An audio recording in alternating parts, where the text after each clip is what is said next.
perseguidos por membros de uma seita.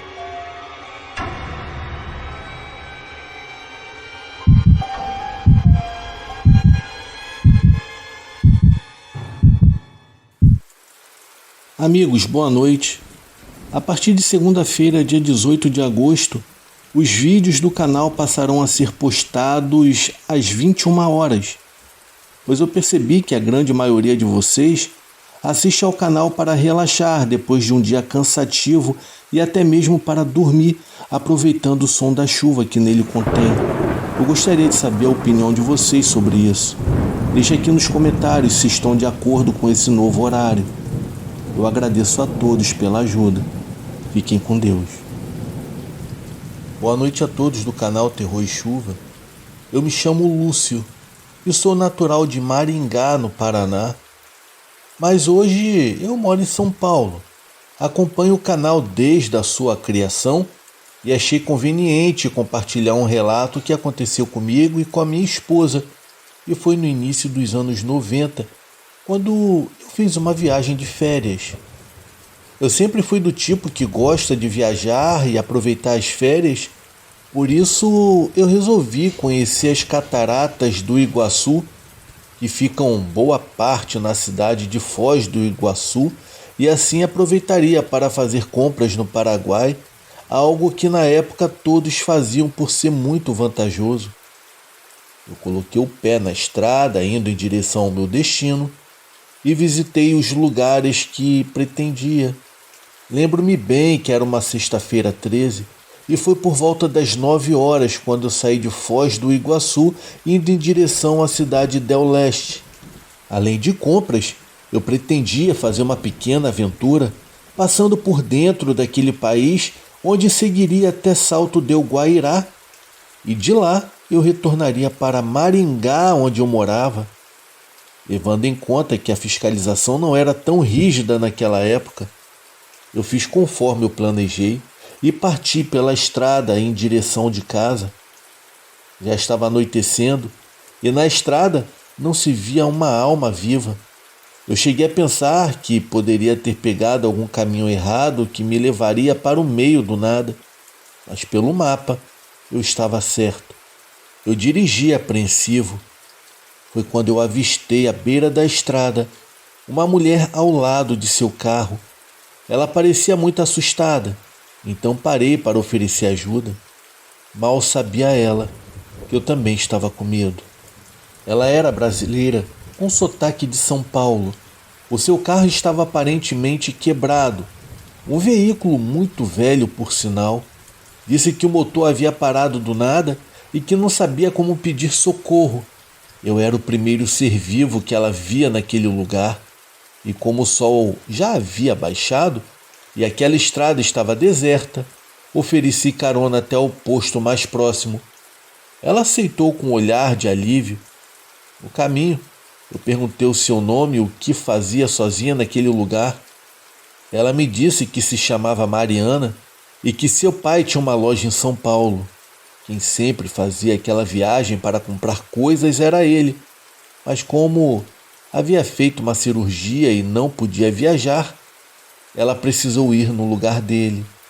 Assim como eu, ela teve a ideia de sair de Cidade del Leste e passar por dentro do país até Salto Guairá. Logo perceberíamos que tivemos a mesma ideia errada. Cerca de 20 minutos depois, avistamos um posto velho à beira da estrada caindo aos pedaços, um vilarejo com uma dúzia de casas perdido no mapa. Paramos para pedir ajuda, mas não vimos ninguém, nem frentista, nem atendente, ninguém. Parecia abandonado, mas percebemos umas luzes acesas no fundo do posto. Eu consigo me lembrar bem até hoje do cheiro forte de óleo velho e ferrugem que tomava o ar. Achamos estranho, claro, mas resolvemos ir até os fundos para ver se havia alguém. Foi aí que tudo desanimou. Nos fundos, atrás de um portão de ferro, havia uma espécie de celeiro improvisado. Quando chegamos perto, ouvimos cantos, vozes roucas em uma língua que eu não reconheci. Espiamos por uma fresta de madeira e o que vimos me arrepiou por inteiro. Era um grupo de pessoas encapuzadas de vermelho em volta de um círculo de velas, com algo pendurado no centro, coberto por um pano escuro e se contorcendo. Quero muito acreditar que era um animal. Ao fundo havia um símbolo pintado de vermelho e um lençol do qual me lembro até hoje. Sem querer, derrubei uma lata que estava ao lado da parede. O barulho ecoou, fazendo todos os olhares em nossa direção. As vozes pararam na mesma hora, e em segundos, ouvimos passos correndo em nossa direção. Eu puxei a Mariana pelo braço e corremos desesperados para o meu carro. Saímos em disparada pela estrada. No retrovisor, eu vi luzes de velhas caminhonetes vindo atrás de nós. 1, 2, 3 pelo que eu consegui contar. Aqueles indivíduos nos perseguiam como caçadores atrás de presas. Por sorte, o meu carro para aquela época era muito bom e consegui abrir uma certa distância, até que acredito que desistiram. Um pouco mais à frente, havia uma viatura da polícia local que nos interceptou na estrada. Eu até achei que estávamos salvos. Foi quando eu comecei a contar aos policiais o que havíamos visto. Mas um deles, com um sorriso no rosto, disse algo em espanhol que no caso eu consegui entender bem. E no caso, iria nos ensinar a não nos meter onde não fomos chamados. Quando ele disse isso, a Mariana começou a gritar, estava histérica, pedindo para eu acelerar, e fiz o que ela havia me pedido rapidamente. Já um outro policial ainda tentou abrir a porta dela, mas não deu tempo. Na fuga, ela me disse que havia visto tatuado no pescoço de um dos policiais o mesmo símbolo que vimos no celeiro. Acelerei o máximo que pude e depois de um tempo chegamos a Salto del Guairá. Seguimos direto até a fronteira e concordamos em não falar nada para as autoridades dali, até mesmo que estávamos com medo de que também fizessem parte daquilo. Demos um sorriso nervoso, mostramos os documentos e seguimos. Graças a Deus, chegamos ao Brasil. Para vocês terem uma ideia, a Mariana ficou tão traumatizada que não quis nem saber de voltar para buscar o carro velho do pai e nunca mais tivemos notícias dele. Fomos até Maringá, nos recompusemos e em seguida a levei para São Paulo. A única coisa boa disso tudo é que encontrei nela o amor da minha vida, pois continuamos nos comunicando depois disso e até hoje somos casados. Nunca contamos isso publicamente para muitas pessoas, talvez por medo da repercussão ou porque ninguém acreditaria em nós. Sempre que lembro daquela noite, eu me pergunto quem eram aquelas pessoas, o que estava se recontorcendo pendurado. Será que aquilo ainda acontece naquele lugar, no meio do nada? Seja o que for, não tínhamos a intenção de atrapalhar, apenas de pedir ajuda. Bom, esse foi o meu relato. Obrigado a todos e desejo uma ótima noite. Noite de terror no interior de Minas.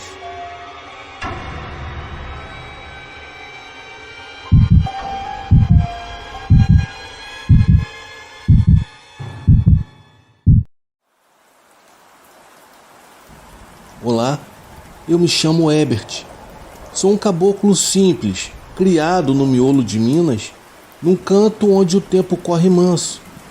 A cidadezinha é daquelas em que todo mundo se conhece e a vida segue no seu passo, sem muita pressa e sem muitas novidades.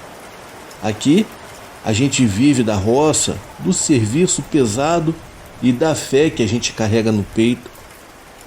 Eu morava em uma casinha modesta, herança dos meus velhos, feita de madeira antiga, porém firme que nem um touro. Eu nunca fui um homem de luxo. Desde novo, aprendi a ganhar o pão como pedreiro, trabalhando com meu pai. A vida me ensinou que o pouco, mas bem cuidado, dá pra gente viver bem. Eu não sou uma pessoa ambiciosa, eu só quero o suficiente para viver e guardar um dinheirinho pro aperto, porque a vida no interior não é nada fácil. Eu trabalho durante todo o dia com a mão na massa, levantando parede, consertando o telhado e fazendo remendos para os vizinhos. Esses serviços normais de pedreiro, sabe? Pois bem, depois de um dia puxado, não tem nada melhor do que chegar, sentar na varanda de casa, acender um cigarro e ficar olhando para o campo. Esse é o meu momento de paz, a hora em que o corpo descansa e a cabeça vai longe. Só que, de uns tempos para cá, essa paz foi se acabando, pois eu comecei a sentir um troço esquisito no peito, como se estivesse sendo vigiado por alguém ou alguma coisa. No início eu até achei que era só cansaço, fruto do trabalho duro e da cabeça cheia, mas a sensação foi piorando a cada dia e isso não me dava sossego. As noites, que antes eram de descanso, começaram a ficar perturbadoras. Durante a madrugada, quando tudo estava em silêncio, eu começava a ouvir uns passos dentro da minha casa. Eram passos leves, quase que imperceptíveis, mas que faziam meu coração disparar. Eu me levantava da cama pé ante pé para ver se eu via alguma coisa, mas a verdade é que eu nunca achava nada. O chão era de tábuas e essas tábuas rangiam debaixo dos meus pés, só que a casa estava vazia e aquilo me deixava bem cabreiro. Eu tentava ignorar, pensando que era coisa da minha cabeça ou da casa velha rangendo com o vento. Mas a sensação de estar sendo vigiado não me largava, especialmente quando eu estava sozinho na varanda no cair da noite. Teve uma noite, depois de mais um dia de trabalho, eu estava na varanda tentando relaxar. Foi quando eu vi algo que me deixou arrepiado até a alma. Lá longe, parecia homem, mas tinha algo estranho na forma como ele andava. Prestem atenção e vejam se já viram algo parecido. Meus amigos, aquele homem tinha um passo arrastado, como se estivesse mancando. Eu fiquei apertando os olhos, tentando enxergar melhor no escuro. Ao redor tudo era escuridão. Imaginem só, uma casinha na roça no meio do campo. Só tinha luz de casa e aquela vastidão negra da noite. Ele estava longe demais para eu reconhecer. Foi aí que, por um instante, os olhos do tal homem brilharam no vermelho que eu nunca tinha visto antes. Parecia até fogo. Naquele momento, um medo que eu nunca havia sentido antes tomou conta de mim. Imagine você olhando para o meio do pasto e ver um homem com os olhos vermelhos que nem fogo. Meus amigos, é muito assustador, ainda mais para quem mora na roça. Completamente assustado com aquela situação, eu me levantei num pulo e corri para dentro da minha casa, trancando assim as portas e as janelas. O meu coração estava acelerado e a minha cabeça estava tentando entender o que de fato eu havia acabado de ver.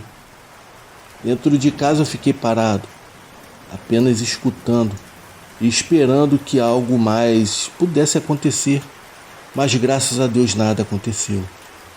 Ficou um silêncio danado, só que dessa vez era pesado, sufocante, como se ele pudesse voltar a qualquer momento. Eu fiquei quieto por um tempo e realmente nada mais aconteceu.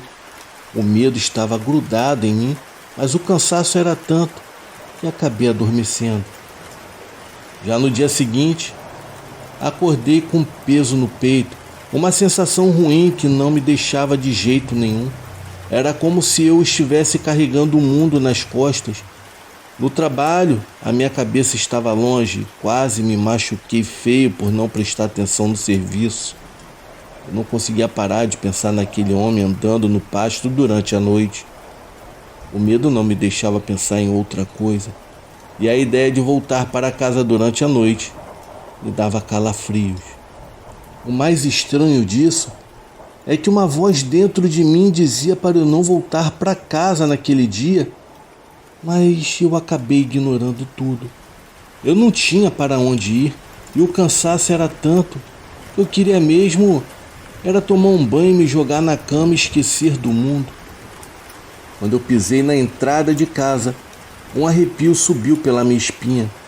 Era como se uma sombra invisível tivesse me envolvido, apertando meu peito e dificultando a minha respiração. Eu tentei espantar aquela sensação.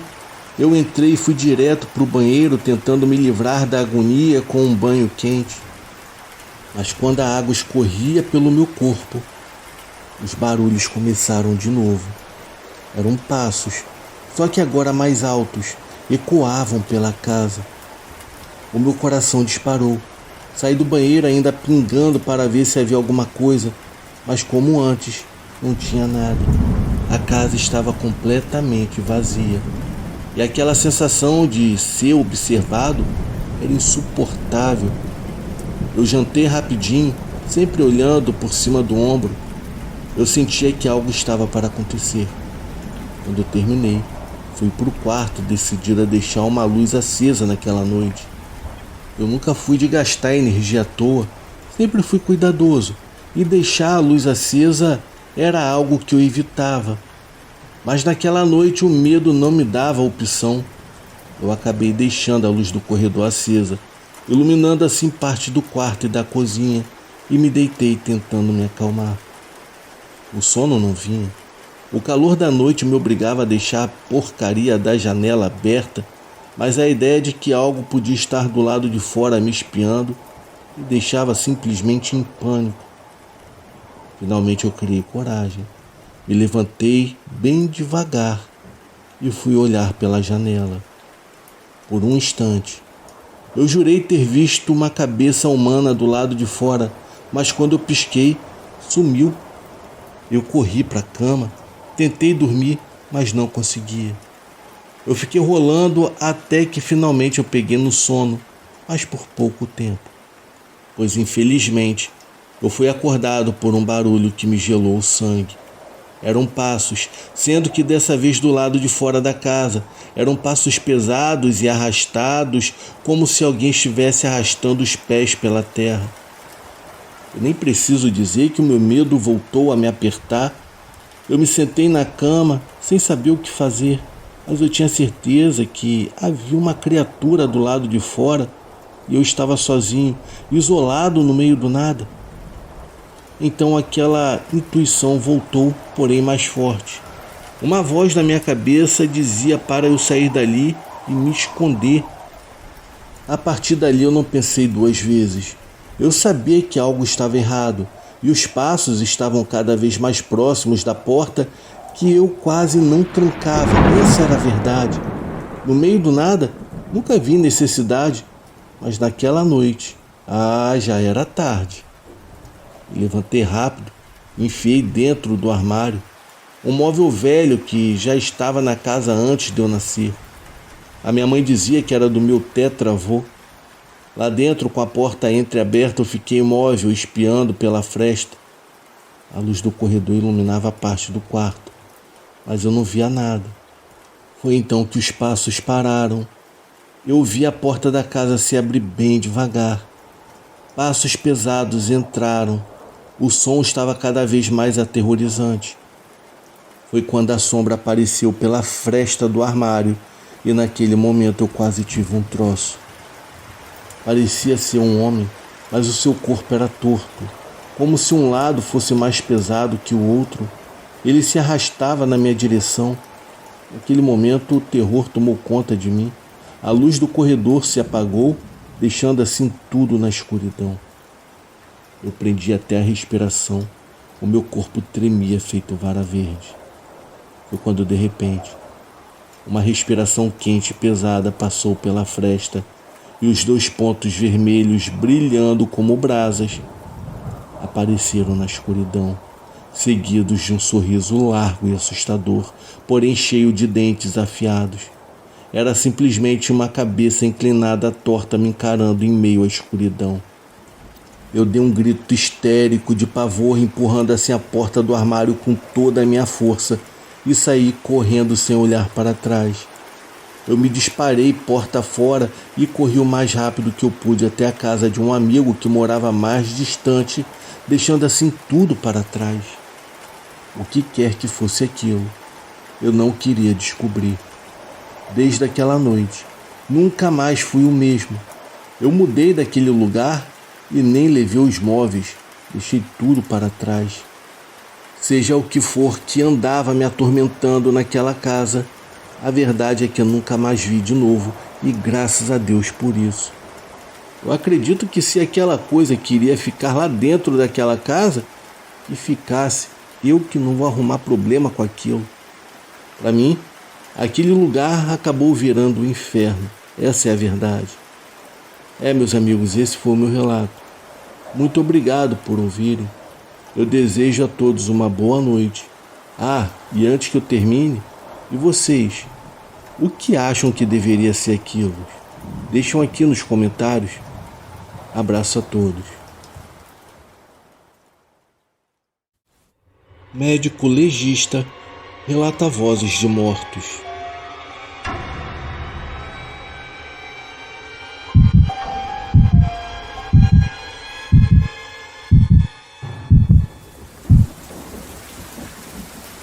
Boa noite, inscritos. Eu me chamo Antônio, sou médico legista com quase 30 anos de profissão.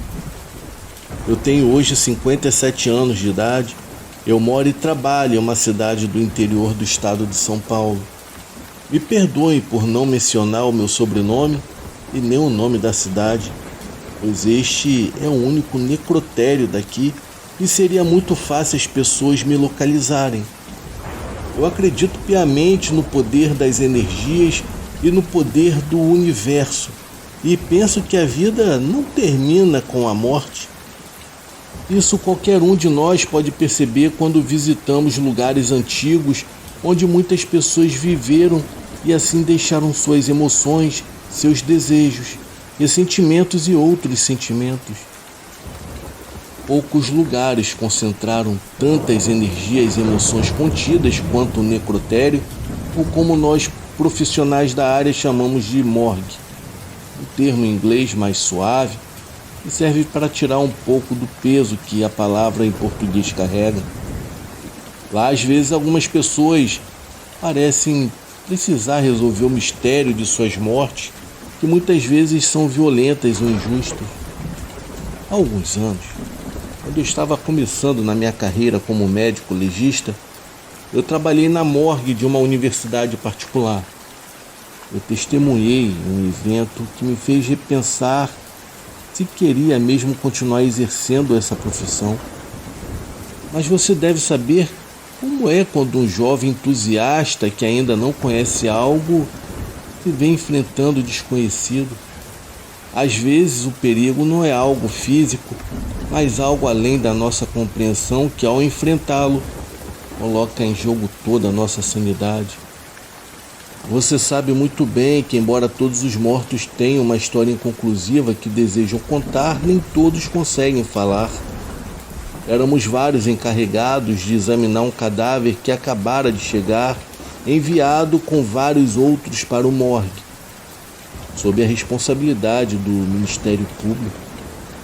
Como eu disse, não darei nomes, pois desde o início nos pediram um absoluto silêncio sobre o caso. E mesmo já tendo se passado mais de 20 anos, ainda tenho receio de receber algum processo ou até mesmo acabar sendo exonerado. O cadáver a ser analisado era muito estranho e tinha uma aparência andrógina. Embora o relatório indicasse que era um homem, a forma do rosto e do corpo eram mais parecidas com as de uma mulher, especialmente as mãos e os pés. Éramos 2 médicos formados e 2 estagiários realizando os procedimentos. Eu tinha o hábito de dedicar minha total atenção e foco a uma única coisa, o que sempre me causou problemas, pois quase sempre as pessoas que trabalham comigo precisam praticamente gritar para que eu lhes dê atenção, e naquela noite não foi diferente. Em várias ocasiões, o outro médico chamou a minha atenção e falou comigo pedindo para que eu observasse os estagiários. Eu até notei que um deles estava muito nervoso, mas não dei muita importância, pois quando se é novato, as mãos e as pernas tremem e é difícil não se impressionar com as coisas que somos obrigados a ver. Deixamos então os estudantes praticarem um pouco e não se passaram nem 20 minutos quando um deles teve um ataque de pânico e o outro parecia ainda mais nervoso. Tentamos até acalmá-los, mas não conseguimos. Eles diziam que ao se aproximarem do cadáver, sentiram algo estranho. Era como se alguma coisa estivesse subindo pelos braços. Eu até pensei que o único problema deles era, na verdade, o nervosismo típico dos novatos. Eu tentei ensinar alguns exercícios de respiração para assim controlar o medo. Infelizmente, eles continuaram tendo ataques de pânico.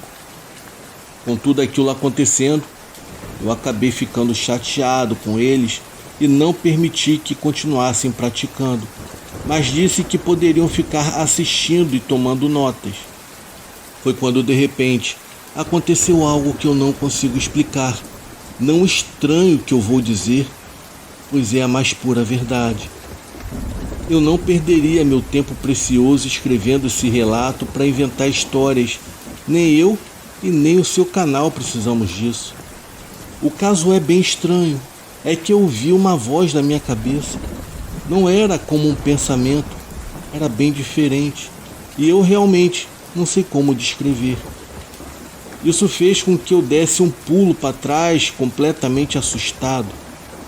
O mesmo aconteceu com meu colega, enquanto os estudantes que estavam um pouco mais distantes deram um grito de susto. O meu colega e eu ficamos tentando entender o que havia acontecido, ignorando por completo o grito dos estudantes. Continuamos trabalhando e, novamente, esse fenômeno estranho se repetiu na minha cabeça. Aquela voz dizia algo como: estou com frio e não consigo respirar. Desta vez, eu contei ao meu colega o que havia acontecido comigo, e ele confirmou que também havia sentido a mesma coisa e que até as palavras eram as mesmas. Nós nos aproximamos dos estudantes que nos pediram para sair, repetindo por várias vezes que estavam ouvindo vozes vindas do lado de fora da sala. Eu fiquei intrigado ao ouvir aquilo, mas era óbvio que não se referiam às vozes de pessoas do lado de fora da morgue, pois não havia ninguém lá. Além disso, aquele lugar estava no subsolo da universidade, logo não haviam janelas. Pedimos novamente para eles se acalmarem e esperarem um pouco mais para que terminássemos o trabalho. Eu disse que aquele fenômeno com certeza tinha uma explicação e que deveríamos ficar calmos para raciocinar melhor sobre tudo o que havia acontecido. Ainda meio tensos, começamos a fazer piadas sobre o que poderia ter acontecido com o homem que estava naquela prancha. Essa estratégia até que funcionou, pois depois de um tempo, os rapazes começaram a brincar também. Mas, infelizmente, não demorou muito para que novamente todos percebêssemos o mesmo fenômeno das vozes, sendo que dessa vez eram várias, e dentre elas lembro-me perfeitamente de 3 frases.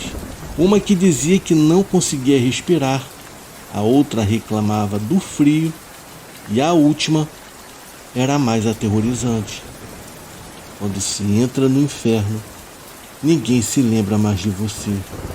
Todos nós gritamos dessa vez e nos afastamos, pois as vozes soaram clara e nitidamente, como se houvessem várias pessoas ali na sala. O cadáver, então, começou a apresentar vários detalhes estranhos por toda a superfície. Era como se mudasse de cor.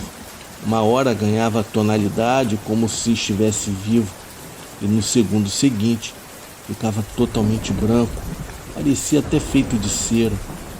Em algumas vezes até ganhava um tom meio arroxeado. Era bem estranho.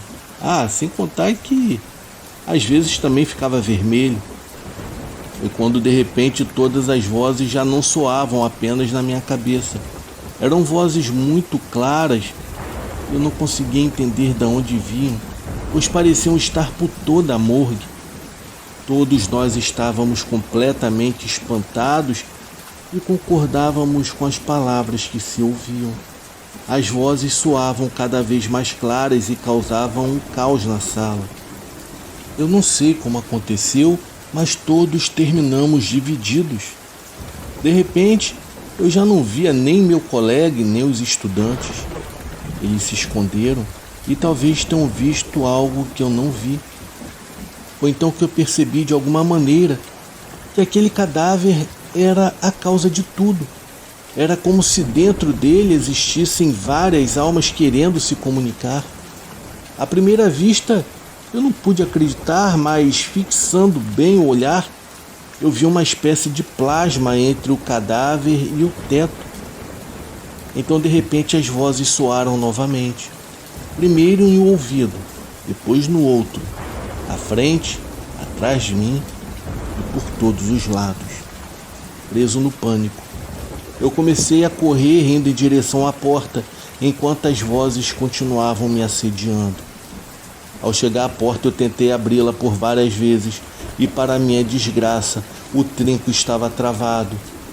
Depois eu percebi que eu mesmo devia tê-lo trancado ao bater com força na alavanca que aciona o mecanismo para abrir a porta. Eu me virei tentando achar um outro caminho para sair dali e entrei em uma outra seção da morgue, onde estavam os refrigeradores. Lá eu encontrei meu colega agachado debaixo de uma maca. Seus nervos estavam totalmente destroçados. Ele não parava de chorar e dizia que tinha visto algo saindo do corpo sobre a prancha, algo que ele não acreditava que pudesse existir. Eu tentei explicar a ele que eu também vi algo semelhante a um plasma, mas ele me respondeu que não foi isso que ele viu. Naquele momento, eu não prestei atenção às suas palavras e não quis insistir. Embora eu não estivesse tão assustado quanto ele, eu me sentia confuso e com medo ao mesmo tempo. E pensava que o melhor era sair dali imediatamente, sem me importar com os problemas que isso poderia nos trazer. Eu tentei perguntar sobre o paradeiro dos alunos, mas, como eu disse, o meu colega estava completamente alterado. Eu então tentei reunir coragem e percebi que só havia uma maneira de sairmos dali, e para isso eu precisava atravessar aquela sala de autópsias. Além disso, há alguns minutos eu não havia conseguido abrir a porta que dava para o corredor. Com muita dificuldade consegui convencer o meu colega.